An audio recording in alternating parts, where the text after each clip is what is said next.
আসসালামু আলাইকুম রহমতুল্লাহ ওবরাকাতুহ। বিসমিল্লাহির রহমানির রহিম। আলহামদুলিল্লাহি রাব্বিল আলামিন ওয়াসসালাতু ওয়াসসালামু আলা রাসূলিহিল কারীম ওয়া আলা আলিহি ওয়া সাহবিহি আজমাইন ওয়া বা'দ।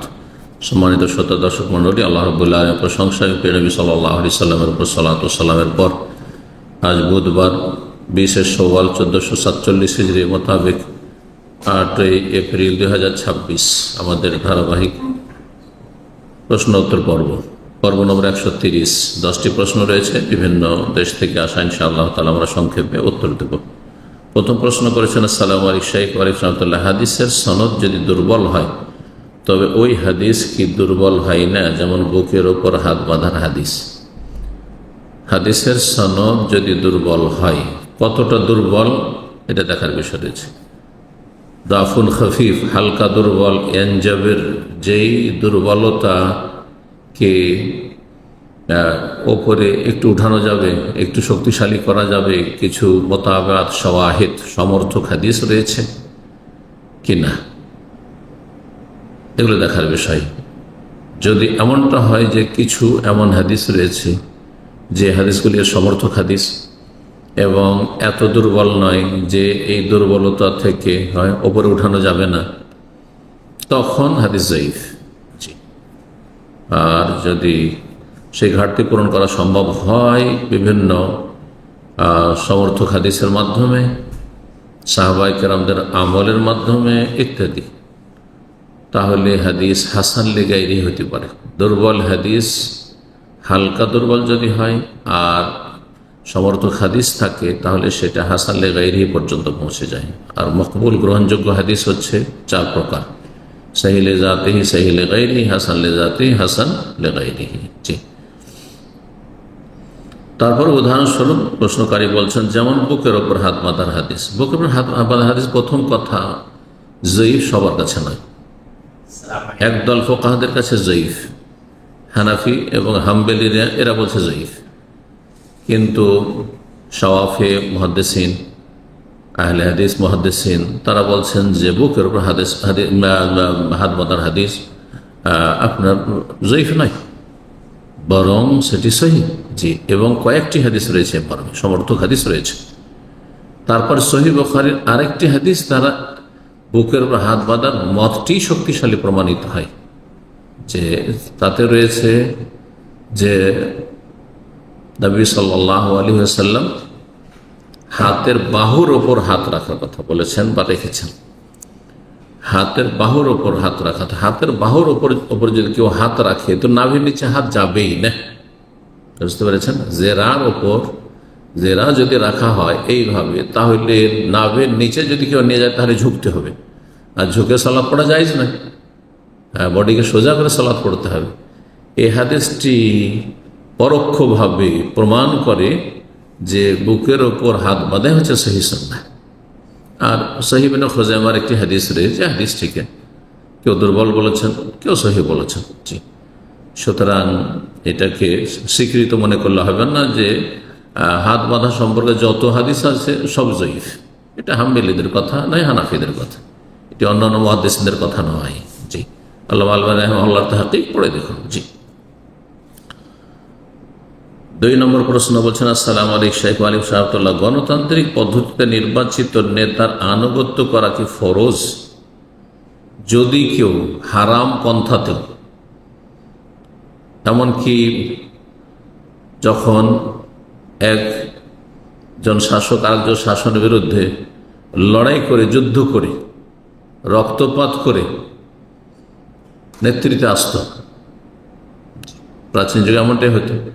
মোগলদের যুগে কখনো মোগলদের কাছে, কখনো তুগলক বংশের কাছে, কখনো শেরশাহ সূরির কাছে, এই যে এক বংশ থেকে বা একজন থেকে আরেকজন জোর করে কেড়ে নিয়েছে অস্ত্রের বলে নেতৃত্ব, এগুলো কি ওগুলি বৈধ? অবৈধ। কিন্তু যখন নেতৃত্বে চলে আসবে বিত্তাগাল্লুব কথা বলছেন, হ্যাঁ, ক্ষমতার বলে, তখন সেই নেতার আনুগত্য করা বৈধ কাজে ফরজ। হারাম নাজায়েজ কাজে যদি বৈধ পথ, বৈধভাবে খেলাফতের তরিকাতেও কেউ যদি নেতৃত্ব আসে, শরীয়ত সম্মত যে 4টি তরিকা রয়েছে তার শেষ তরিকা যেটি, সেটি গায়ের জোরে চলে আসে, অবৈধভাবে যদি নেতৃত্ব চলে আসে, আর গণতন্ত্রের পদ্ধতিতে নেতৃত্বে আসা হচ্ছে কুফরি পদ্ধতি, অবৈধ পদ্ধতি। কিন্তু এই অবৈধ পদ্ধতিতে যদি কেউ নেতৃত্বে চলে আসে, তখন তার জায়েজ কাজগুলিতে আনুগত্য করা ফরজ। যখন তাকে সরিয়ে দেওয়া হবে বা সে সরে যাবে, অন্য কোন নেতা আসলে, তখন তার আনুগত্য করা ফরজ। কারণ এতেই রয়েছে মুসলিম উম্মার বৃহৎ স্বার্থ, মাসলেহা আম্মা। না হলে দেশে অশান্তি বিরাজ করবে, নিরাপত্তা হারিয়ে যাবে, মানুষের জান মাল, পরিবার পরিজন, ধন সম্পদ, বাড়িঘর কিছুই নিরাপদ থাকবে না। জি, এটি হচ্ছে রহস্য। জি, আর এই নয় যে কুফরি পদ্ধতিতে অথবা গায়ের জোরে কেউ ক্ষমতার বলে, অস্ত্রের বলে নেতৃত্বে এসছে, সেটা অবৈধ সরকার, সেই জন্য তার আনুগত্য করা যাবে না। হ্যাঁ, এখন আনুগত্য করা তার ফরজ হয়ে গেছে যখন সে দেশ শাসন করে যাচ্ছে। জি, যতক্ষণ পর্যন্ত স্পষ্ট কুফরি না দেখা যাবে। হ্যাঁ, যখন স্পষ্ট কুফরি দেখা যাবে তখন তার আনুগত্য করা যাবে না, তাকে ছুঁড়ে ফেলতে হবে, যদি ক্ষমতা থাকে যে এর চাইতে ভালো কিছু নিয়ে এসে দিতে পারবো। হাত্তা তারা কুফরান বা ওয়াহান, যতক্ষণ দেখবে যে একজন মুসলিম শাসক এসেছে মুসলিম ভেসে, কিন্তু সে কাফের, সে মুরতাদ, সে ঈমান ভঙ্গকারী, বিভিন্ন কারণ তার মধ্যে বিদ্যমান রয়েছে, আর আপনার জাতির ক্ষমতা রয়েছে যে অবস্থার ভালো পরিবর্তন নিয়ে আসা, তখন বলা হয়েছে যে তাকে প্রতিহত করতে হবে, না হলে সবর করতে হবে। আর যদি ফরজ হয় তাহলে তার রাষ্ট্রে যেসব মানবরচিত আইন বাস্তবায়ন করছে, আমাদের সাধারণ মানুষের সেই আইনের কোনো না কোনো পর্যায়ে লিপ্ত হয়ে যাচ্ছি। জি, সন্তুষ্ট হয়ে না অসন্তুষ্ট হয়ে। যদি সন্তুষ্ট চিত্তে লিপ্ত হয়ে যান তাহলে এটি হারাম, আপনি গুনায় সহযোগিতা করলেন, অংশ নিলেন। কিন্তু তারা গায়ের জোরে নিজের মন গড়া আইন প্রণয়ন করছে, বিল পাস করছে, আর তার বাস্তবায়ন করছে, আমরা তাতে অসন্তুষ্ট, মন থেকে ছুঁড়ে ফেলে দিয়েছি, কিন্তু তার পরিবর্তন ঘটাতে পারছি না। সুতরাং আমরা তাদের কুফরিতে বা পাপে আমরা জড়িত নই। জি, কারণ আমাদের সেই ক্ষমতা নেই। এখানে কি আমাদের গোনা হবে না? না, গোনা হবে না যদি অপারগ হন। যা স্পষ্ট শিরিক, যারা শিরিক করছে তাদের শিরিক, আমাদের শিরিক নেই। কথা বোঝা গেছে না? এখন চোরের হাত কাটতে হবে, এখন সরকার হাত কাটছে না।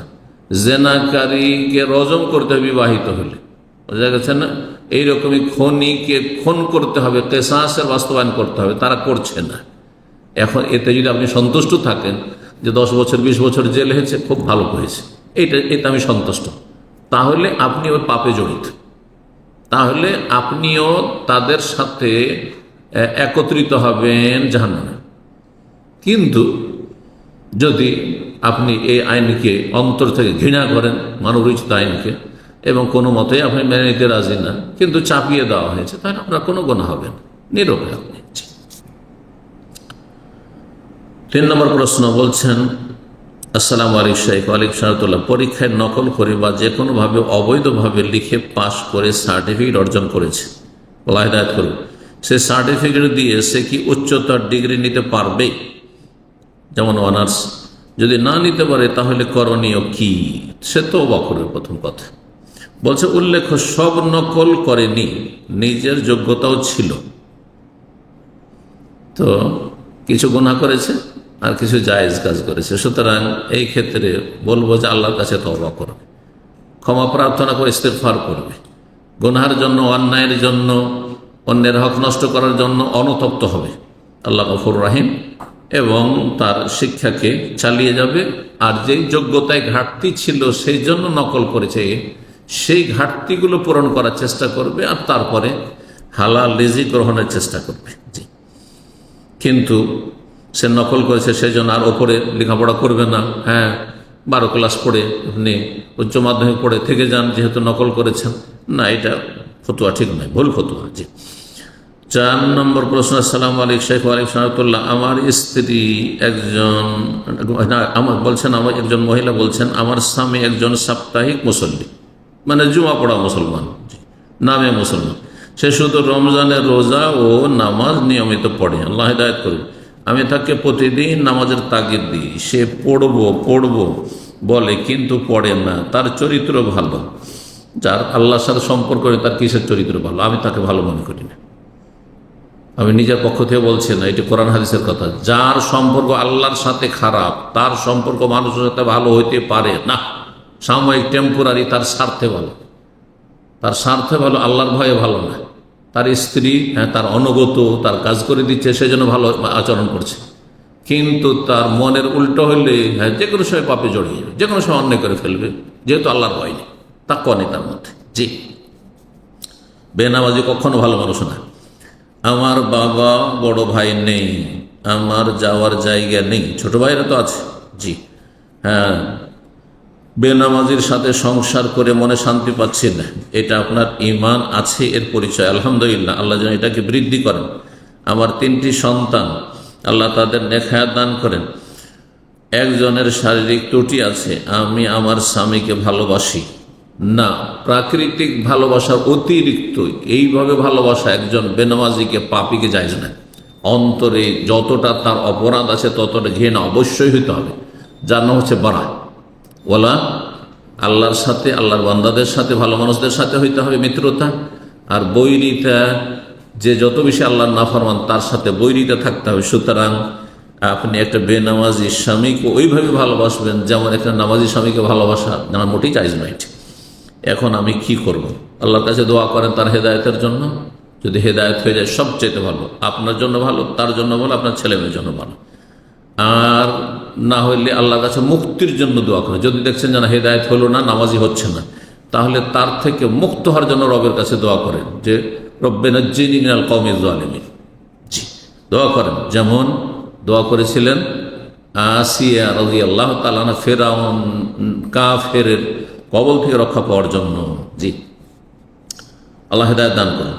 5 নম্বর প্রশ্ন বলছেন, আসসালামু আলাইকুম শাইখ আলহামদুলিল্লাহ, আমি বাংলাদেশ থেকে বলছি। তাইবা একাডেমি থেকে প্রকাশিত ফিকহুজ যাকাত গ্রন্থের লেখক উক্ত গ্রন্থের 65 নম্বর পৃষ্ঠায় ইউসুফ আল কারজাবিকে শেখ মোহাম্মদ বিন সালেহ আল ওসাইমিন রাহিমাহুল্লাহর সমতুল্য একজন আলেম হিসাবে উল্লেখ করেছেন। আল্লাহ হেদায়েত করুক এই লেখককে, জানি না কে সে। প্রশ্ন হচ্ছে, যারা এভাবে ইউসুফ আল কারজাবির প্রশংসা এবং ডক্টর মোহাম্মদ আমাল জামি রাহিমাহুল্লাহর উত্তরসূরি ডক্টর রবি আল মাদখালি রাহিমাহুল্লাহর নিন্দা করে, তাদের নিকট হতে এলেম গ্রহণ করা যাবে কি? প্রথম কথা, এদেরকে চিনে রাখতে হবে যে এরা সালাফি নয়। এরা সালাফি নয়, এরা হচ্ছে ইখওয়ানীদের নিকটবর্তী, সালাফিদের থেকে অনেক দূরে এরা। হ্যাঁ, এদের একটি নাম আজকাল রয়েছে সরুরি আর কুতুবি। এরা সৈয়দ কুতুবের ভক্ত। এরা হচ্ছে মোহাম্মদ সরুর জৈনুল আবেদিনের অনুসারী। এরা হচ্ছে ইখওয়ানীদের মিত্র, আর ইখওয়ানীরা হচ্ছে রাফেজি শিয়াদের মিত্র। বুঝতে পেরেছেন? এদের স্বপ্ন গদি, যদিও তারা ইখওয়ানী জামাতিদের থেকে কিছুটা ভালো। কোন দিকে? তৌহিদুল আসমা সিফাতের ক্ষেত্রে, তৌহিদুল আসমা সিফাতের ক্ষেত্রে, তৌহিদুল উলুহিয়াত কিছু তাদের জ্ঞান আছে, তৌহিদুল রুবুবিয়াতের, তৌহিদ সম্পর্কে জ্ঞান আছে, সুন্নাত সম্পর্কে জ্ঞান আছে।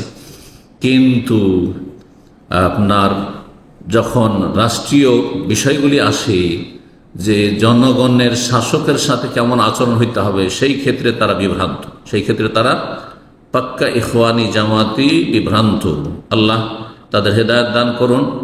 এবং যেই ব্যক্তি তুলনা করেছে, জানি না সে কি, ইউসুফ আল কারজাবির মতো পথভ্রষ্টকে আল্লামা শেখ ইমাম মোহাম্মদ বিন সালেহ আল ওসাইমের সাথে, সে কোনো জ্ঞান রাখে না, আর না হলে সে অবিচার করেছে, অন্যায় কথা বলেছে, জি, অবাস্তব কথা বলেছে। আল্লাহ হেদায়েত দান করে তার অনিষ্ট থেকে জাতিকে রক্ষা করুন। তার চাইতে ভালো সালাফি ওলামারা রয়েছেন। সুতরাং সাধারণ লোকদের বলে এদের কাছ থেকে এলেম নেবেন না, এদের কাছ থেকে এলেম নেবেন না। তবে তাদের কাছ থেকে এলেম নেওয়ার মতো যোগ্যতা যদি থাকে, তাদের লেখনী আছে। ফিকহুজ যাকাত থেকে আপনি কিছু এলেম নিতে চান, আর আপনি দক্ষ, ভালো মন্দের পার্থক্য করতে পারেন, তখন সীমিত আকারে যারা আলেম ধরনের জ্ঞানী মানুষ, কিছু বেশ কিছুটা শিক্ষা দিনের আছে, হক বাতিলের পার্থক্য করতে পারেন, তারা কিছু এলেম নিতে পারেন হয়তো। কিন্তু এমনিতে আসল কথা হচ্ছে, এদের কাছ থেকে এলেম জনগণ যদি নেয় তো গুমরাহ হয়ে যাবে। জি, 6 নম্বর প্রশ্ন। আসসালামু আলাইকুম শেখ। ওয়ালাইকুম সালাম। আমি রাস্তার মেন রোডে 50 টাকা পেয়েছি, টাকাটা হয়তো কোনো যাত্রীর, এখন আমার করণীয় কি? মাত্র যেহেতু 50 টাকা, সামান্য বিষয়, সুতরাং এটা 1 বছর পর্যন্ত সংরক্ষণ করে রাখা আবশ্যক নয়। তবে বেশি অ্যামাউন্ট হলে অবশ্যই সেটা সংরক্ষণ করতে হবে। তারপরে যদি আপনার জন্য উত্তম হবে যদি এমনটা করেন যে যেই জায়গায় পেয়েছেন সেখানে একটা পোস্টার, বিজ্ঞপ্তি লাগিয়ে দেন আর লিখে দেন, আপনার কন্ট্যাক্ট নাম্বার দিয়ে দেন যে আমি অল্প কিছু টাকা এখানে পেয়েছি, যদি কোনো ভাইয়ের হয় তো তার পরিমাণ বলে সেটা আমার কাছ থেকে নিয়ে যাবেন। জি। আর বেশি পরিমাণ টাকা পয়সা যদি হয়, কোনো মূল্যবান সম্পদ হয়, তাহলে 1 বছর আরে ফাসানা, এই 50 টাকা আপনি নিজে ব্যবহার করে নিতে পারেন অথবা দান সাদাকা করে দিতে পারেন, যেটাই করেন না কেন। তারপরে যদি সেই লোক পেয়ে যায় আপনার কোনো সময় সন্ধান আপনার কাছে চলে আসে যে আমার 50 টাকা এই জায়গায় পড়েছিল অমুক দিন আর ঠিক মিলে যাচ্ছে, তাহলে আপনি সেটা ফিরিয়ে দেবেন, সেটা আপনি ফিরিয়ে দেবেন। যদিও সেটা দান সাদকা করেছেন, এই কথা বলা চলবে না আমি আপনার নামে দান করে দিই আপনার জন্য, এই কথা বলা চলবে না, আপনি দিয়ে দেন, সাদাকা আপনার হবে। জি।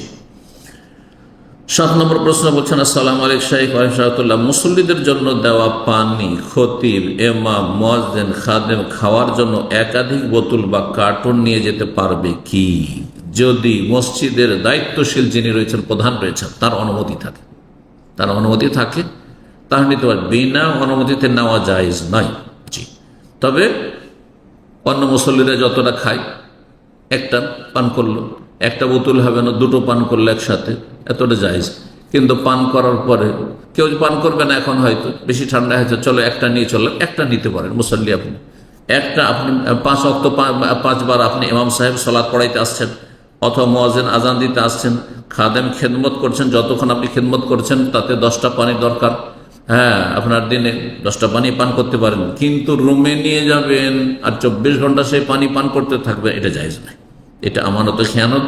তবে কর্মকর্তাদের যদি অনুমতি থাকে, অসুবিধা নেই, তুমি এখান থেকে তোমার যত পানি লাগে তা নিয়ে ব্যবহার করতে পারো, এই অনুমতি যদি থাকে দায়িত্বশীল যিনি তার পক্ষ থেকে, তাহলে তখন জায়েজ। আল্লাহ তাআলা আলাম। কোন একজন মসজিদের খাদেম সৌদি আরব থেকে প্রশ্নটি করেছেন। 8 নম্বর প্রশ্ন বলছেন, আসসালামু আলাইকুম শাইখ। ওয়ালাইকুম সালাম। যদি কবরস্থানের পাশে মোটামুটি 30 ফুট দূরে ঈদের সালাত আদায় হয়, তাহলে কি সালাত হবে? মাঝে কোনো প্রাচীর নেই এমন জায়গায়, যদি সেটা কবরস্থানে না হয়, ঈদ হচ্ছে কবরস্থানের পাশে ঈদগাহ সেটি আছে, কিন্তু কবরস্থানের ভিতরে নয়, কবর ওপরে নাই আর কবর সামনেও না, যখন সালাত পড়ছেন ঈদের তখন কবর সামনেও না, তাহলে জায়েজ রয়েছে, মাঝখানে প্রাচীর থাকার কোনো আবশ্যকতা নেই।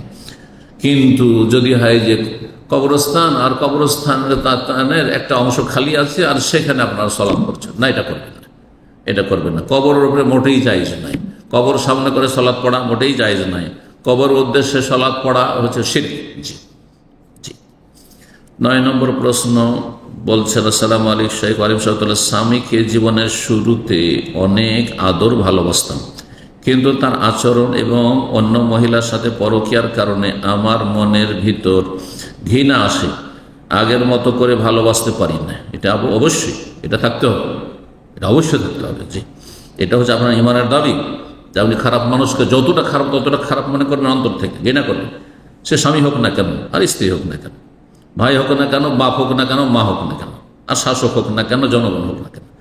সেই জন্য কি গুনাহগার হব না? কোনো গুনাহ হবে না। আপনার কাছে জানতে চাই, আর যদি গুনাহ হয় তাহলে করণীয় কি? গুনাহ হবে না, তবে তার হেদায়েতের জন্য দোয়া করেন, আল্লাহ তাকে হেদায়েত দান করুন। আর যতক্ষণ পর্যন্ত এত বড় অপরাধ করেনি যেই অপরাধে তার সাথে সংসার করা সম্ভব নয়, এখন ব্যভিচারে যদি লিপ্ত হয় স্বামী, জানছেন যে সে ব্যভিচারে লিপ্ত, শুধু কথা বলা পর্যন্ত সীমিত নয়, বেগানা মহিলার সাথে, তাহলে তার সাথে সংসার করা যায় না, ফাঁসের পাপিষ্টের সাথে। কারণ তাতে আপনি কোনোদিনই পারিবারিক, মানসিক, শারীরিক কোনো শান্তি পাবেন না। সুতরাং এইরকম লোকের সাথে যায়, বেনামাজির সাথে সংসার করা যায় না। জি। যতক্ষণ পর্যন্ত তওবা না করো। এইরকম যার কাছে থাকলে, যার অধীনে থাকলে, যার স্ত্রী হয়ে থাকলে বা যার স্বামী হয়ে থাকলে প্রাণনাশের ঝুঁকি রয়েছে, অথবা আপনার বাপ মায়ের গায়ে হাত তুলেছে, এই ধরনের বড় অপরাধ করে, তাহলে তার সাথে সংসার করা যায় না। জি। 10 নম্বর প্রশ্ন বলছেন, আসসালামু আলাইকুম শেখ আরিফাতুল্লাহ, আমার নাম মোহাম্মদ আশিক মোল্লা, ঠিকানা বরিশাল, বাংলাদেশ। প্রশ্ন, আমার 10 মাস বয়সী একটি ছোট মেয়ে আছে। সে মাঝে মাঝে বিছানায় রেক্সিন বিছানা থাকে, প্রসব করে।